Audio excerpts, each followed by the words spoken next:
గత 5 సంవత్సరాల్లో కూడా ఒక విధంగా చెప్పాలంటే చంద్రబాబు నాయుడు గారు ఈ కూటమి ప్రభుత్వం అనేది వికలాంగులకు ఒక విధంగా చెప్పాలంటే కన్నీళ్ళతో చెప్తున్నాను, ఈ రాష్ట్రంలో వికలాంగులు బాగుండాలి అంటే ఇదే ప్రభుత్వం మరలా రావాలి. ఎందుకంటే ఈ రోజున గౌరవ ఆంధ్రప్రదేశ్ ముఖ్యమంత్రి చంద్రబాబు నాయుడు గారు 6,000 రూపాయలు, 10,000 రూపాయలు, 15,000 రూపాయలు ఏ రాష్ట్రంలో లేదు. గత 5 సంవత్సరాల్లో మేము వాలంటీర్గా పనిచేసి గత ఆఖరి సంవత్సరంలో జిల్లా వికలాంగుల విభాగాన్ని పనిచేసిన దాఖలాలు ఉన్నాయి. సజ్జల రామకృష్ణారెడ్డి 10 సార్లు కలిసి అయ్యా మా బాధలు ఇలా ఉన్నాయి, ఆఖరికి అప్పటి ముఖ్యమంత్రి జగన్మోహన్ రెడ్డి గారి కాళ్ళు కూడా పట్టుకున్న చరిత్ర ఉన్నది నాకు.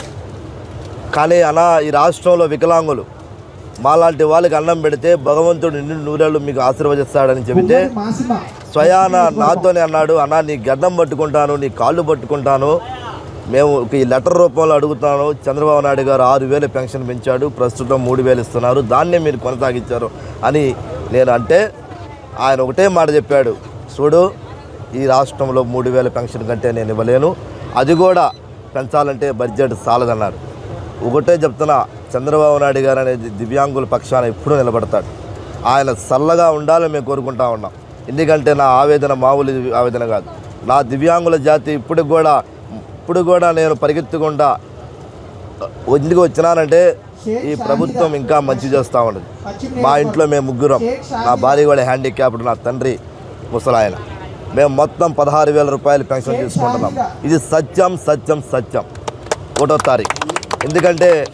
ఎందుకంటే గౌరవ ముఖ్యమంత్రి నారా చంద్రబాబు నాయుడు గారు చెరకు 6,000 పెన్షన్, 12,000, రోజుకొచ్చి 400 రూపాయలు. మేము ఏ పనికి వెళ్ళలేమని ఇంటిలో కూర్చోబెట్టి రోజుకి 400 రూపాయలు మా మిస్సెస్కి నాకు ఇస్తున్నాడంటే అట్లా ఎన్ని కుటుంబాలు ఈ రాష్ట్రంలో ఉన్నాయి. అలాగే పూర్తిగా బెడ్ మీద ఉన్న వాళ్ళకి 15,000 రూపాయలు, 10,000 రూపాయలు డయాలసిస్ వాళ్ళకి.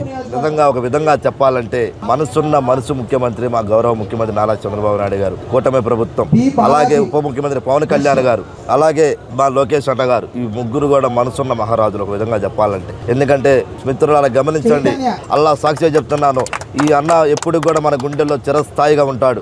ఎందుకంటే నా బాధ ఆవేదన అలాంటిది కాదు. నేను 1 ఇయర్ చూశాను, 10 సార్లు కేంద్ర కార్యాలయానికి వెళ్ళి అప్పటి కేంద్ర కార్యాలయానికి అన్న మా బాధ ఆలకించి అట్లా కాగితం ఇస్తాము, ఒక ఫోటో దిగుతారు, వెళ్ళిపోతారు, ముద్ద ఆనందనని అంటారే కానీ మా బాధ పట్టించుకునేవాడు లేదు.